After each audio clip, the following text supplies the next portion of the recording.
eterno Pai, Jesus Cristo Todo-Poderoso, aqui estamos, Senhor, na Tua casa, Senhor, em pouco número, Senhor, mas já possamos sentir a Tua presença neste lugar, Senhor. Saímos dos nossos lares, Pai amado, já preparando um culto a Ti, Senhor, apresentar o melhor para Ti nessa noite, Deus. Aqui não estamos para engrandecer, Pai. Louvado seja Deus. Salmo de número 136. Salmo de número 136. Eu vou ler os versículos pares, os irmãos lerão os versículos ímpares. Ou seja,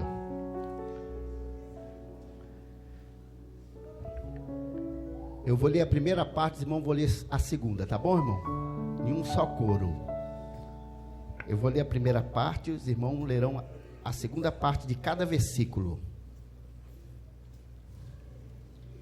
Amém? Louvai ao Senhor, porque Ele é bom.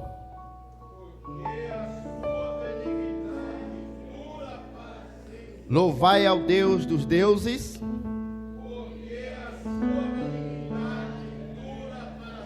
Louvai ao Senhor dos senhores. Aquele que só faz maravilha. Aquele que com entendimento fez o céu. Aquele que estendeu a terra sobre as águas. Aquele que fez os grandes luminares. O sol para governar de dia.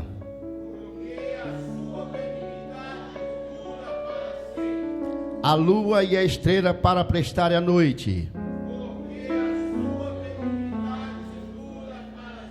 Que feriu o Egito no seu primogênito. E tirou Israel do meio deles. Com mão forte e com braço estendido. Aquele que dividiu o mar vermelho em duas partes. E faz passar Israel por meio dele.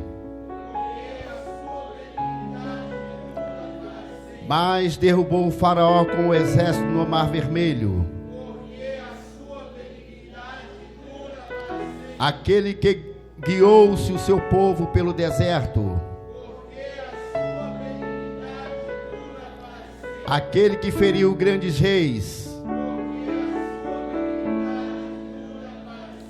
E deu a morte a reis famosos. Seom, rei dos amorreus. E Ogre, rei de Bazã. E deu a terra deles em herança. Sim, em herança a Israel, seu povo. Que se lembrou da nossa humilhação e nos remiu dos nossos inimigos.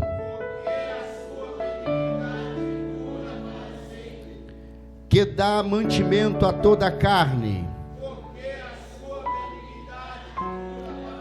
Toda a igreja em uma só voz, todo o versículo. Louvai ao Deus do céu, porque a sua benignidade é para sempre. Que Deus abençoe em nome de Jesus.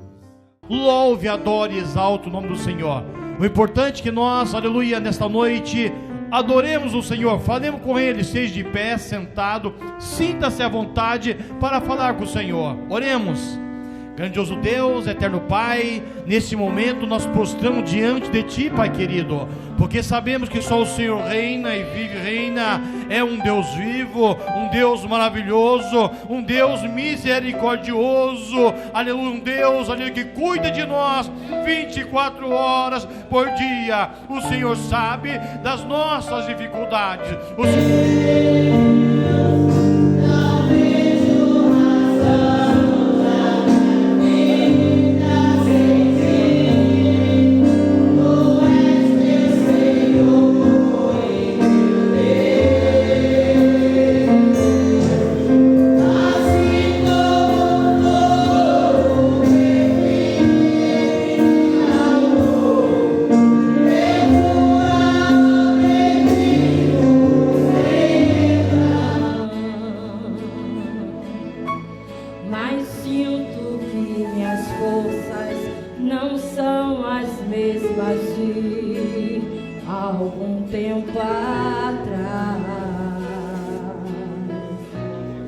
Quero voar na imensidão, o mais alto que eu puder.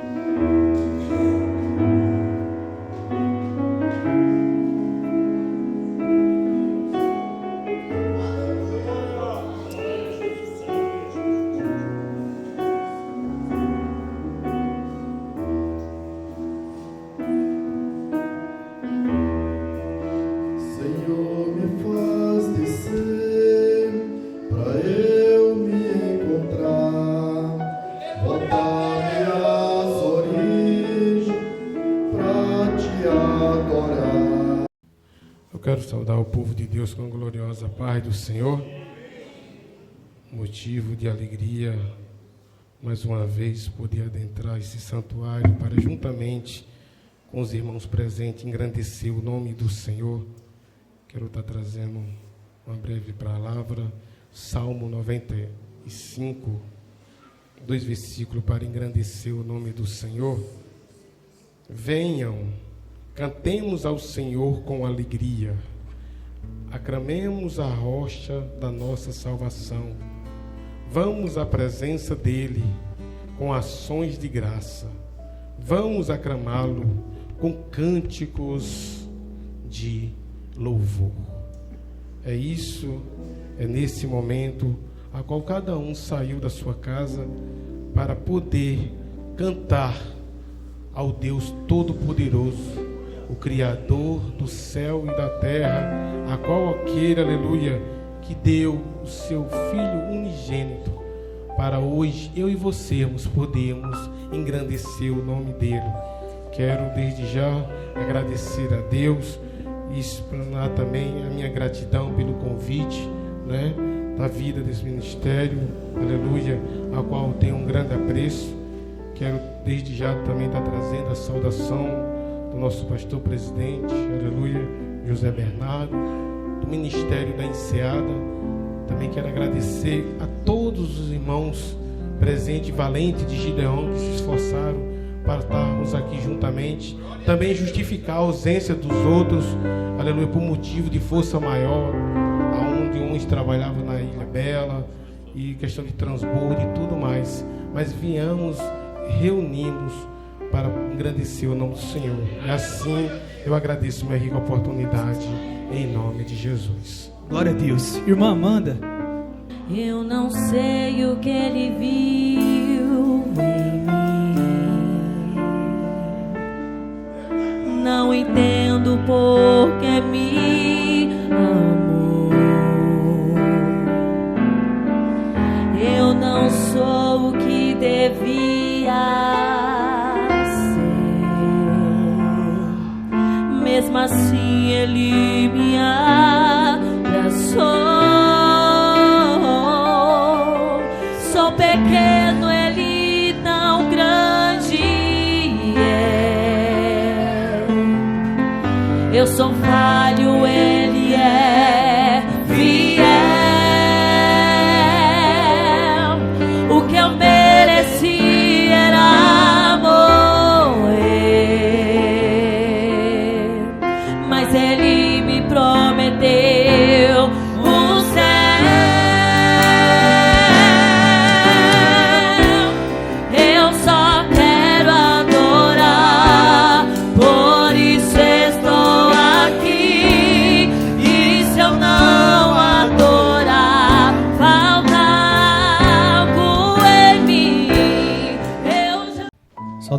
paz do Senhor Jesus, amém? Vamos orar, vamos agradecer a Deus. Deus tem falado conosco desde o começo até agora e falará conosco por meio da sua palavra. Curve a cabeça, feche os olhos, vamos falar com o Senhor. Santo Deus, toda a glória do Senhor, ó Deus. Nós te louvamos, Senhor, pela vida de Jesus Cristo, ao qual, ó Deus, o Senhor a entregou naquela cruz, para que hoje, ó Deus, pudéssemos chamá-lo de Pai. Nós, ó Deus, queremos entregar nas tuas... Quero cumprimentar a igreja com a paz do Senhor. Amém. Já vou fazer a leitura do texto para nós podermos, os irmãos, já se assentar. Vai ser em Provérbios.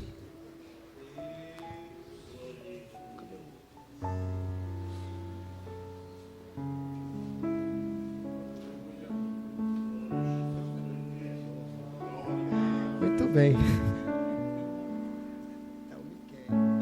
Provérbios, irmãos, capítulo de número 4.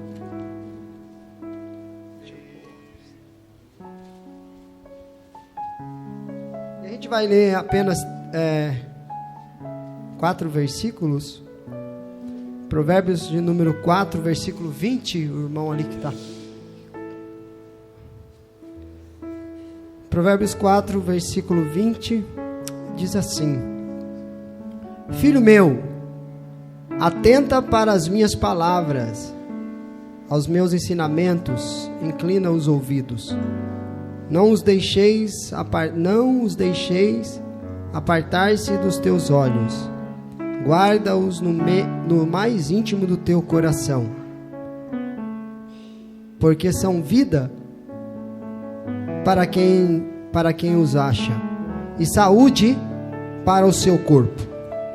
Sobretudo, o que se deve guardar, guarda o coração, porque dele procedem as fontes da vida. Os irmãos podem sentar aí. Eu agradeço. Glorificado seja o nome do Senhor. Quero fazer os agradecimentos. Agradecer ao pastor Oséia, pastor Davi. É Miqueias, né? Miqueias. O pequenininho. Luan. O Luan. Quem que é o Miqueias? Tem Miqueias aqui. Então, o Luan. Agradecer pelo convite, né? Nós estivemos aqui no primeiro sábado, né? No primeiro sábado. E os irmãos me convidou para estar aqui hoje novamente. Muito obrigado por ter me dado essa oportunidade de estar junto com os irmãos. Muito bem, irmãos. Hoje nós queremos falar sobre um tema.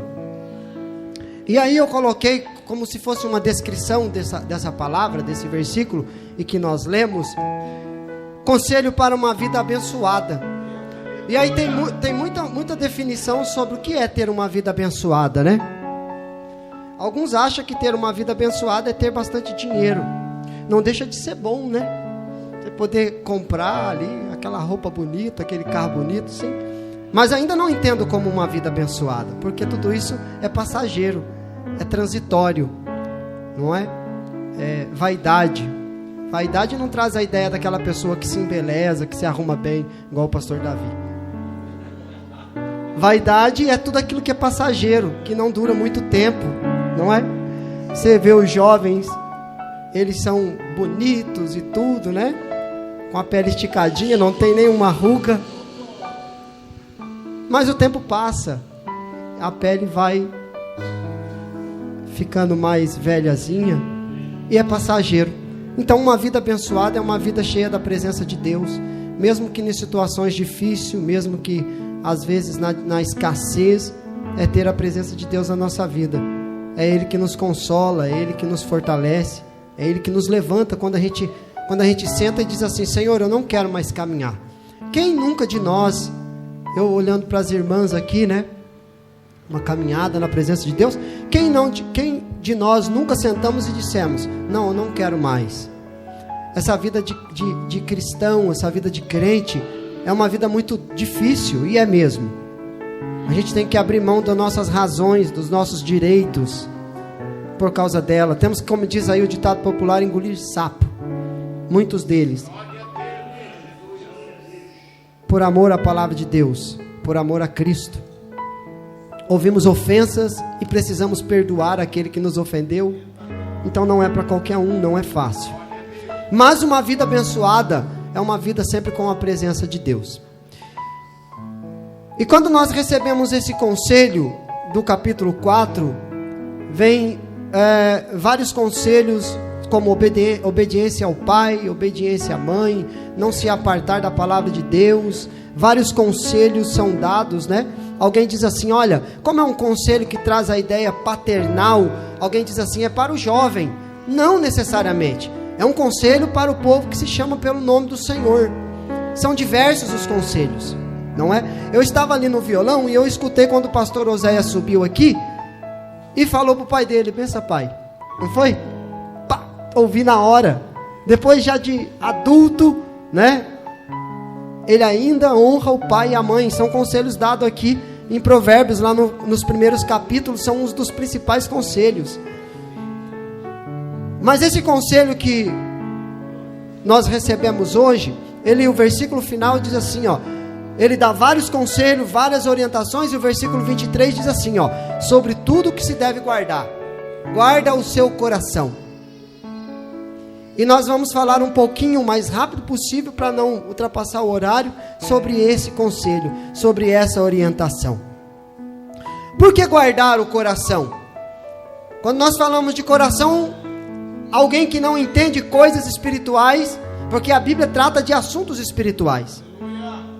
A Bíblia ela não trata de assuntos carnais, terrenos, embora ela nos traz orientação sobre tudo.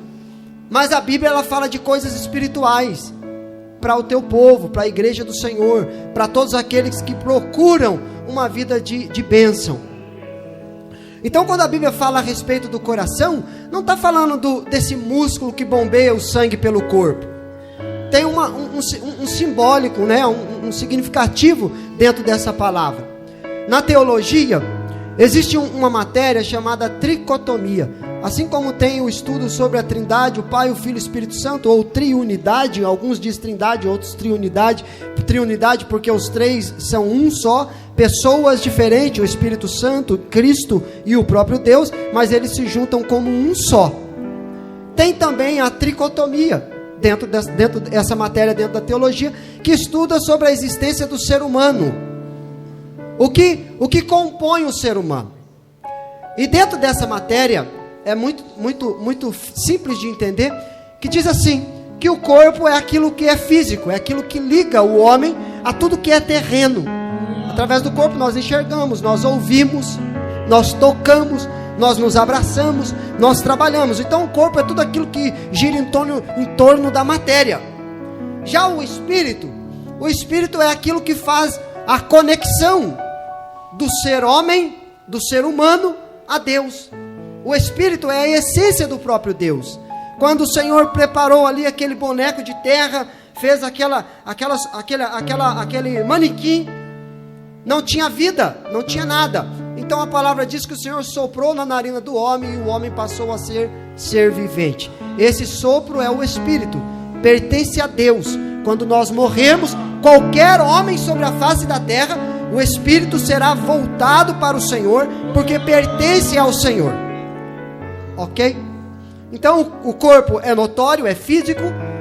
O Espírito é a essência de Deus no homem, todos eles, crente ou não. E a alma é representada pelo coração, porque a alma, ela é a sede de todo sentimento. Quando nós sentimos alegria, nos alegramos, tem a ver com a alma. E a alma representa o coração. Então, quando sentimos alegria, a nossa alma se alegra. É a sede de todo sentimento. Quando sentimos ira, é a nossa alma que está tendo aquele sentimento. Quando nós nos arrependemos, a nossa alma é tocada pelo Espírito Santo e ele nos leva a nos arrepender do pecado. Então a nossa alma é toda a sede do sentimento, dela provém todo o sentimento de ira, o sentimento de mágoa provém dela. Por isso aquela pessoa rancorosa, que guarda mágoa, é uma pessoa que ainda não conhece o que é a ação do Espírito Santo, porque é uma pessoa que guarda mágoa, mas tem 20 anos na igreja, 30 anos, nasceu dentro da igreja, está com 100 anos, mas é um coração rancoroso, é um coração que guarda alma, que guarda mágoa, é uma alma que nunca sentiu o toque do Espírito Santo. Porque a alma que sente o toque do Espírito Santo, que tem sensibilidade ao Espírito Santo, ela não guarda esse sentimento maligno, chamado raiz de amargura. Pode até se amargurar, pode até se entristecer, mas logo através do Espírito Santo, a alma compreende a necessidade do perdão. Essa pessoa libera perdão e ela vive uma vida em paz. Então, com essa ideia de que a alma é a sede do sentimento, quando recebemos esse conselho, ele está dizendo: olha, guarde o seu coração, guarde de tudo que você deve guardar, guarde o seu coração. Tome cuidado com o sentimento que você sente. Tome cuidado com aquilo que você guarda dentro dele. Cuidado com a sua alma. É a alma que vai para morar com Cristo ou vai para o inferno. É aquela que faz sentir todo tipo de sentimento, de angústia, de tristeza, de alegria.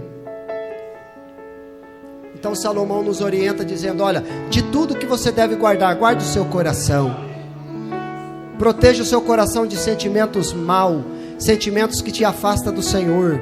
E aqui eu sou o primeiro a dizer: vira e mexe, esse sentimento vem pairando o meu coração. Muitas vezes eu sinto meu coração entristecido com o irmão, e muitas vezes eu digo assim: Senhor, por que eu tenho que perdoar esse camarada? Por que eu tenho que conviver com ele? Por que eu tenho que relevar o que ele me falou? Aí a palavra diz assim: porque a sua alma precisa morar no céu. Se você não perdoa, você não é perdoado. Se você não é perdoado, você não tem a salvação em Cristo. Nem sequer a oração do Pai Nosso nós podemos orar: Senhor, perdoa os meus pecados assim como eu perdoo os meus devedores. É mentira, não perdoa. É uma alma rancorosa. Aí nós recebemos um conselho: guarda o seu coração, cuidado com o seu coração. Quando cometemos aquele pecado, falando de alguém, pensando alguma coisa mal, praticando alguma coisa que vai causar distanciamento do Senhor, isso nasceu no nosso coração. Eu não acredito, viu? Eu até ouvi essa semana. Isso mesmo, essa semana. Eu não acredito de pecado acidental. Eu não acredito nisso. Eu não acredito em pecado acidental. O pecado acidental só acontece quando nós não temos o conhecimento. Quando nós temos conhecimento de que aquilo que eu estou pensando, falando ou fazendo, eu tenho conhecimento que aquilo é pecado, que aquilo desagrada a Deus, ele não é acidental. Eu não chego pro presbítero Felipe e sem querer ofendo ele. Não! Já havia nascido no meu coração a vontade de magoar o meu irmão. Pecado. Pecado, errar o alvo. Pecado é errar o alvo. Qual é o nosso alvo? O nosso alvo é Cristo. E quando nós pecamos, nós erramos alvos. Quando nós erramos o alvo, nós nos distanciamos do nosso alvo. Não há pecado acidental. Por quê? Porque eu não guardo o meu coração.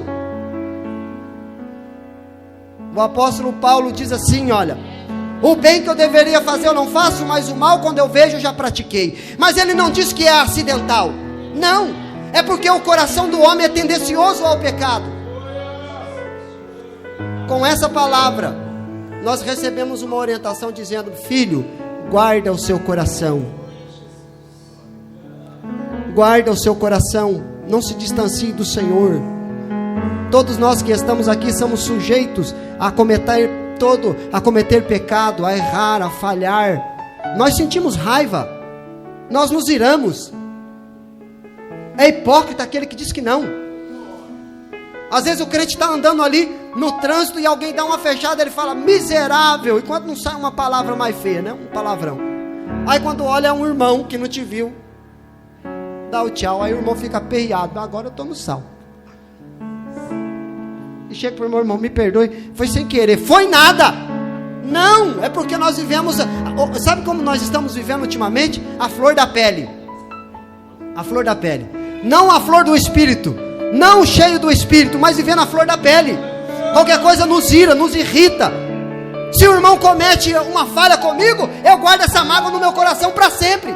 Mas eu sou crente, mas eu vou na igreja, eu toco, eu prego, eu canto, mas guarda a mágoa no coração.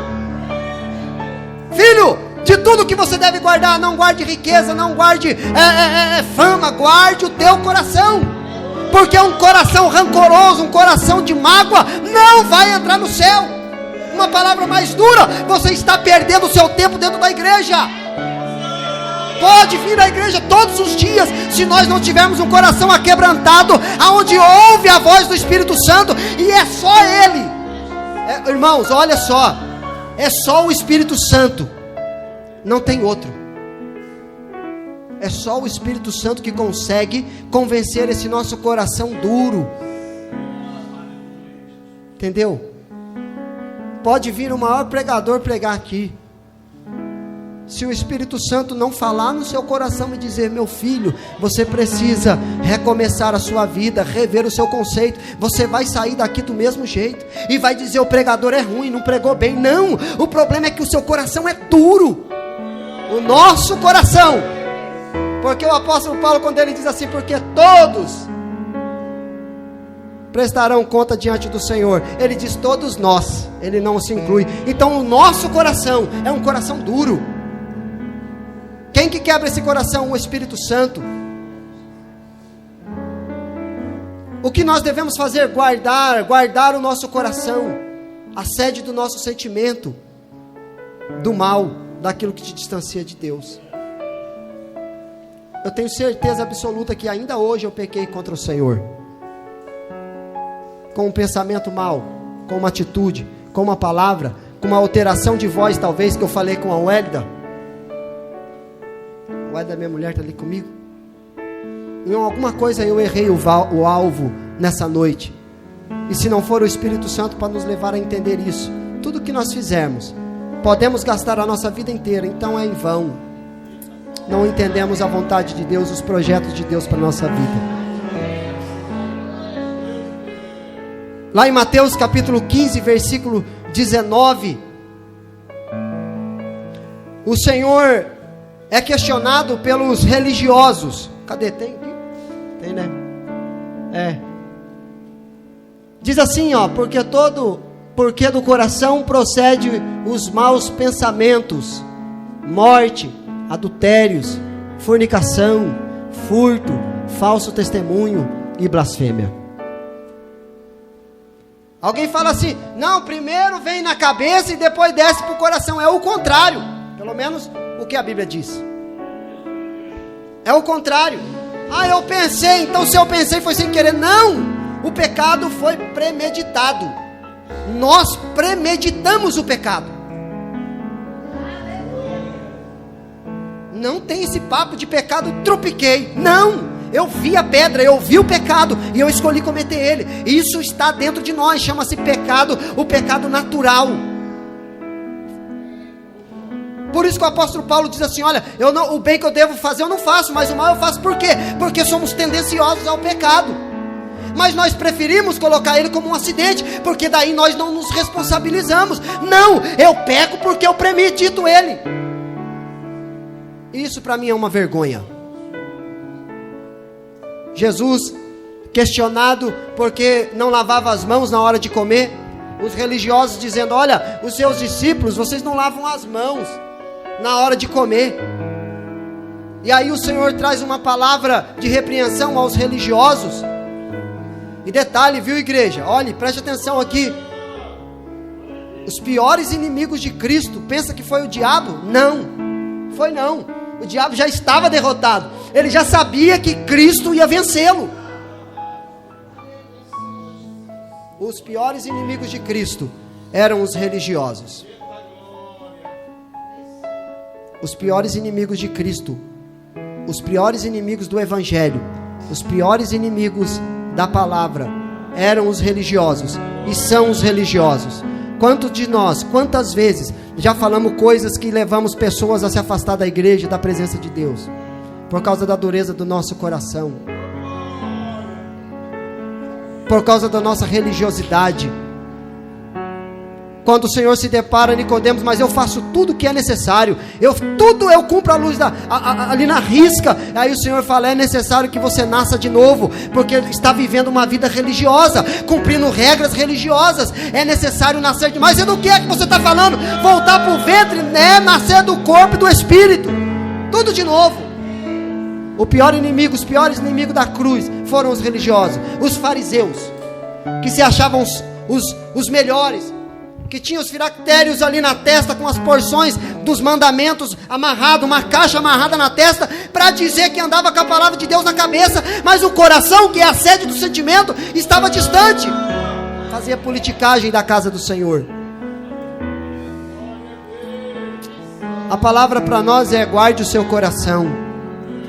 Peça para o Espírito Santo te ajudar a monitorar o seu coração, o nosso coração. Nós precisamos pedir: Senhor, monitora o meu coração, porque pode ser que eu estou achando que eu estou bem, que eu estou indo bem, pode ser que eu estou pensando no meu pensamento que tudo está correndo perfeito e eu estou a passos largos do inferno, só porque está na igreja. Ou você vive uma vida de comunhão com Cristo, com o seu irmão e com aquele que te ama, chamado Jesus Cristo, ou você para então a caminhada. Irmão, você está fazendo propaganda enganosa, dizendo: pare tudo, é isso mesmo, e recomece a sua vida.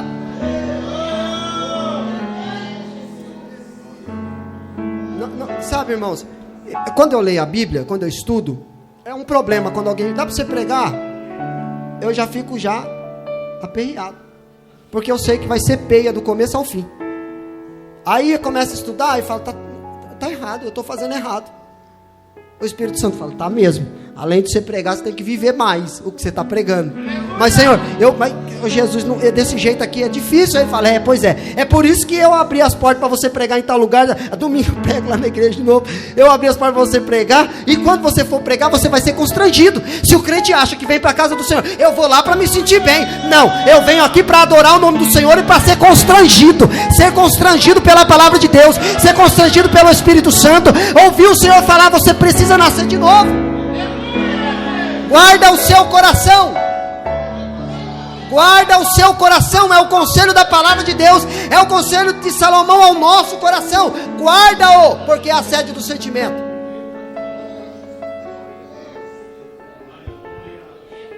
Mas os seus discípulos não lavam a mão. Então o Senhor repreende. É nesse mesmo texto que o Senhor diz: o que contamina o homem não é aquilo que entra. O que contamina o homem não é aquilo que entra. Porque eles tinham uma ideia religiosa sobre o assunto. Porque deveria lavar a mão, porque deveria limpar a beirada do prato. E é óbvio que não estamos falando de higiene. Ali era uma perseguição religiosa. E o Senhor fala: aquilo, sabe o que contamina o homem? É aquilo que entra, não é o que sai. Não é aquilo que entra, é aquilo que sai. Porque procede do coração o mal. E então ele traz essa palavra dizendo: são deles que sai o tipo de maldade. É do coração que provém a maldade. E é exatamente no coração que o Espírito Santo toca quando o homem aceita a Cristo. Porque o Senhor o leva a entender a necessidade de estar nos pés do Senhor. A palavra de Deus, quando ela fala conosco sobre coração, ela está falando de nossa alma. É por causa da sua alma que o diabo briga. É ela que o diabo quer levar embora. É ela que o diabo quer enganar, dizendo: olha, você está perfeito na igreja. Continue desse jeito. Continue desse mesmo jeito. Seja exatamente assim. Continue vivendo uma vida de mentira, uma vida de transgressões. Não, está tudo bem. Todo mundo na igreja te olha e te admira. Então está tudo bem. E o inimigo vai enganando as pessoas. E as pessoas vão entregando o seu coração ao diabo. Quando mal perceber, está longe de Cristo, afastado do Senhor, com uma vida condenada. Então a palavra de Deus hoje para o nosso coração é uma palavra de constrangimento. Se me achava que ia me chamar para trazer uma palavra dizendo: pensa, vamos adorar. Não, é uma palavra de constrangimento. Porque o Senhor não está com os ouvidos agravados, a mão encolhida e nem os olhos tapados para não lhe ouvir ou para lhe ver, mas os vossos pecados. Isso o profeta falando para o povo de Israel. Mas os vossos pecados é que faz divisão entre vós e o vosso Deus.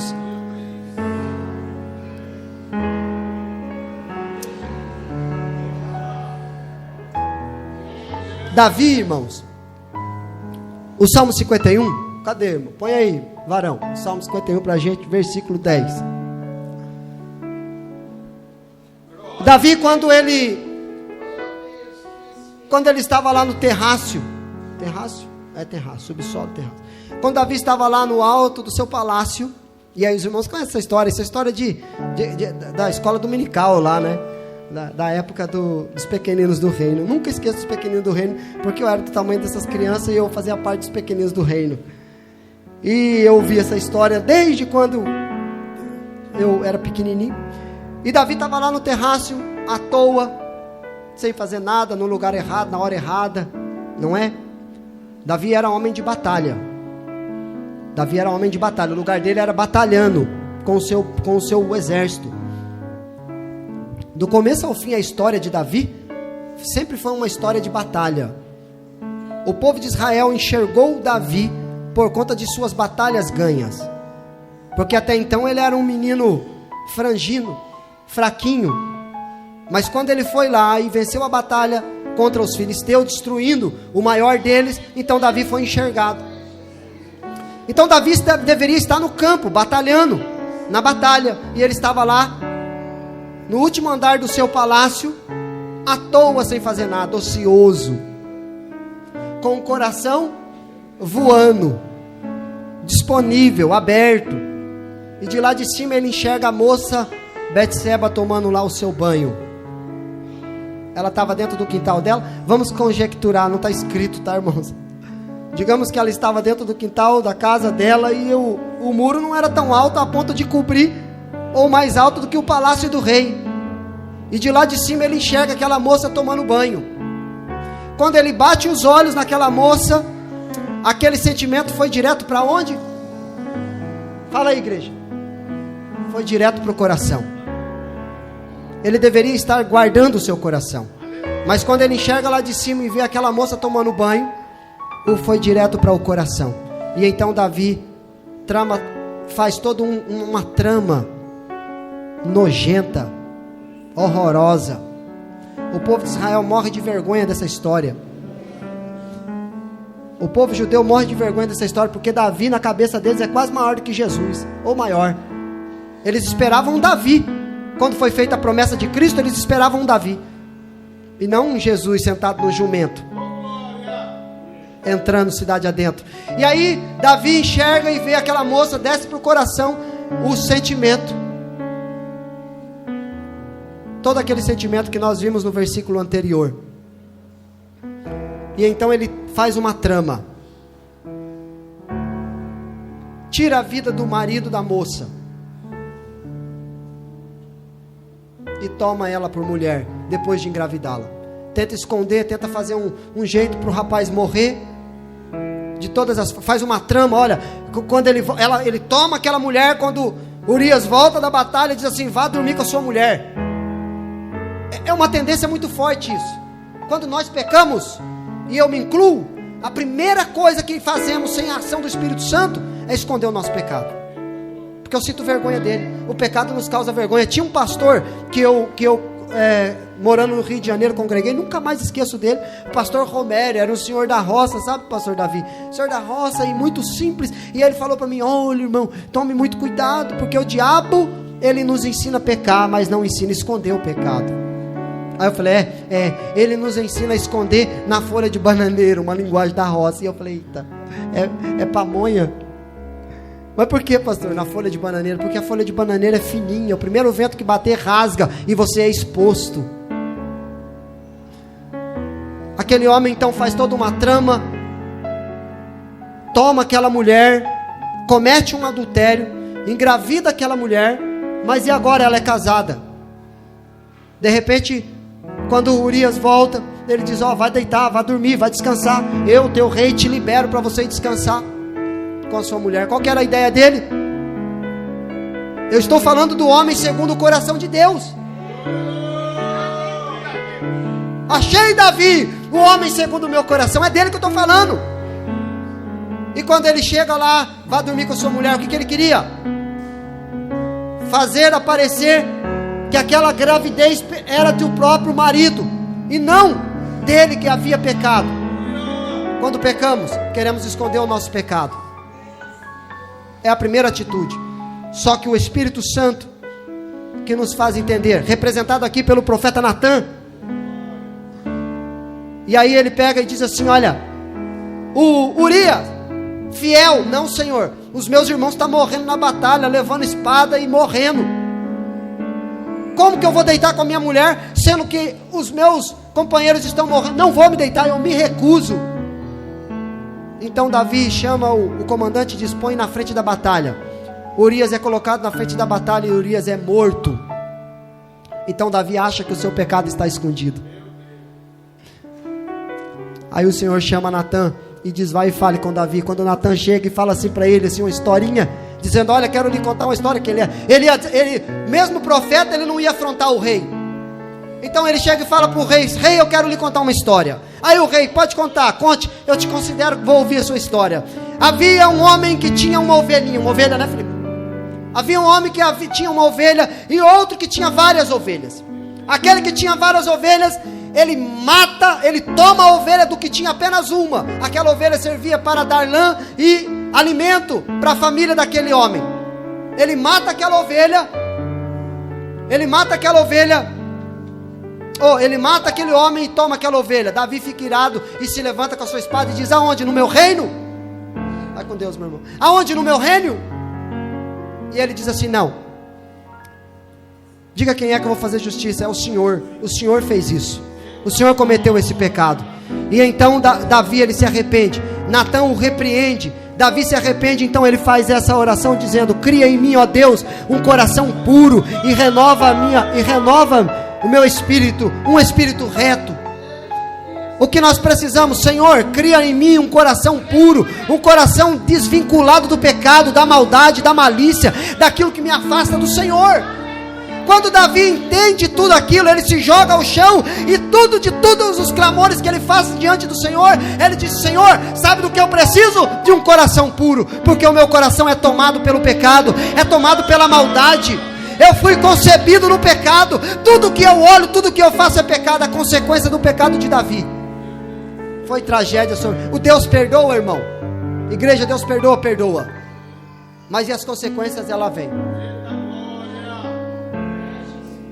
Sabe qual que é o problema do pecado que escondemos quando pecamos?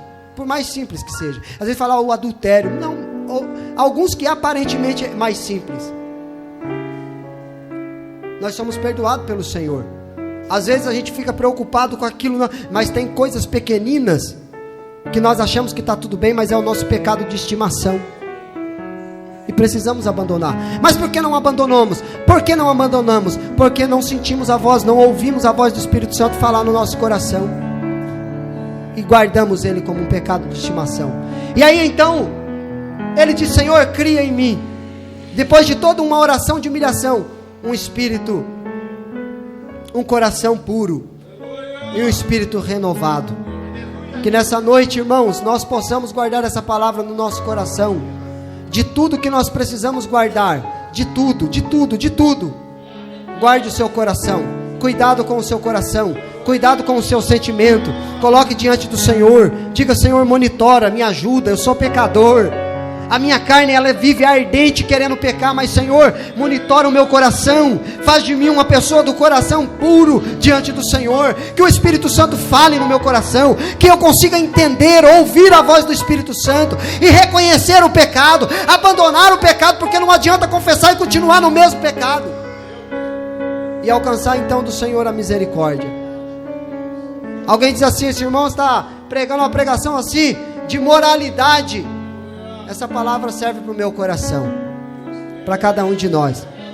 Que essa palavra, quando diz para o jovem, o melhor conselho para o jovem: guarda o teu coração. Essa é a palavra que Deus tem para nós nessa noite. O Espírito Santo, ele quer, habitar em nós, mas não é de uma forma assim, dizer: olha, é só quando eu quero sentir a presença dele na igreja. Não. O Espírito Santo, ele quer habitar em nosso coração para nos fazer reconhecer quando nós erramos. Olha, irmãos, finalizando, repetindo também. Fiquei muito triste. Esses dias eu preguei uma palavra exatamente igual eu preguei aqui no primeiro domingo, no primeiro sábado. E quando acaba o culto, alguém chega e fala assim: não gosto de fulano de tal. Deu uma tristeza no meu coração. Não olhe nem na cara. Não foi porque eu fiquei com a sensação de que eu preguei mal, ou fui mal entendido, ou não me fiz bem entendido. É porque é um coração duro, um coração distante do Senhor, um coração que não perdoa, um coração que não vai morar no céu. Só entra no céu aquele que tem um coração lavado e remido pelo sangue do Cordeiro, que perdoa. Só é perdoado aquele que perdoa. Então, de tudo que você for guardar, de tudo que você deve guardar, bens, materiais, fama, guarde o seu coração, para não finalizar tudo e o Senhor dizer assim para você no último dia: afasta de mim porque eu não te conheço. Amém? Deus abençoe a igreja. Obrigado, pastor, pela oportunidade. E grandemente o pastor Átila, aleluia, agradeço aqui por ter atendido, aleluia, nosso convite. É algo aqui maravilhoso, que Deus continue abençoando grandemente e pregue a palavra, aleluia, em tempo e fora de tempo. Cumprimento os irmãos com a paz do Senhor. Eu não sou a Érica, mas eu vou estar ajudando a minha irmã no louvor. Irmãos, a Bíblia narra a história de Marta e Maria, que viram o seu irmão Lázaro ficar gravemente enfermo. Sendo elas amigas de Jesus, elas enviam uma mensagem para Jesus: aquele a quem tu amas está doente. A expectativa delas é que Jesus viesse imediatamente para curá-lo. Mas Jesus decidiu esperar um pouco mais, e nesse intervalo de tempo, Lázaro morreu. Aos olhos humanos parecia que Jesus tinha chegado tarde demais. Mas o que nós aprendemos com isso? Que se Jesus tivesse chegado antes, ele apenas teria curado a enfermidade de Lázaro. Seria um milagre privado. Talvez somente os parentes que estavam naquela casa teriam presenciado. Mas por Jesus ter esperado, ele fez algo maior. Ele não apenas curou, ele ressuscitou um morto. E fez isso publicamente para que a glória de Deus se manifestasse e todos vissem e não duvidassem. Eu não sei qual é o seu Lázaro nessa noite. Às vezes é uma enfermidade, é um sonho, é a saúde que precisa ser ressuscitada. Aos nossos olhos pode parecer que Deus está demorando, mas Ele não se atrasa. Ele apenas está aguardando o momento perfeito para que a vitória não seja pequena, mas sim extraordinária. Amém?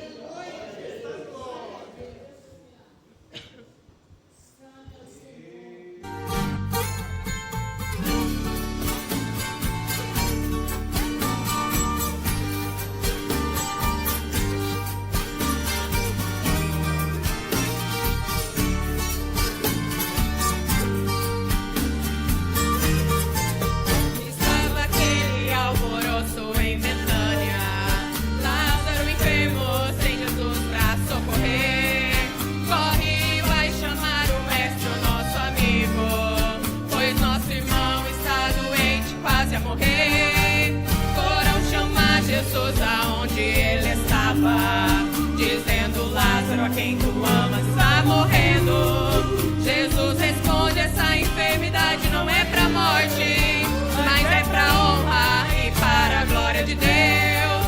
Não te preocupas, porque Lázaro está dormindo. Vou acordar porque ele é amigo meu.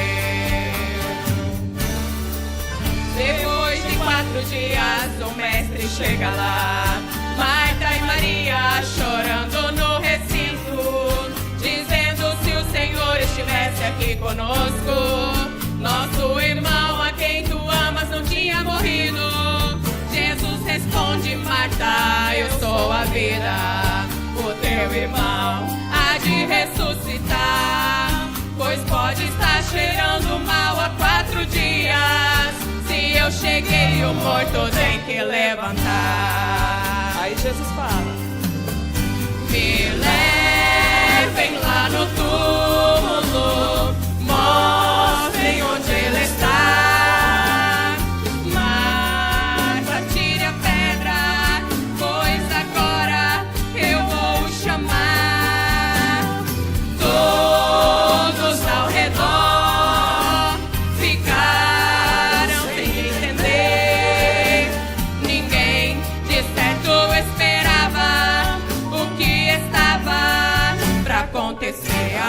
as palavras que o Senhor trouxe para nós guardamos em nosso coração.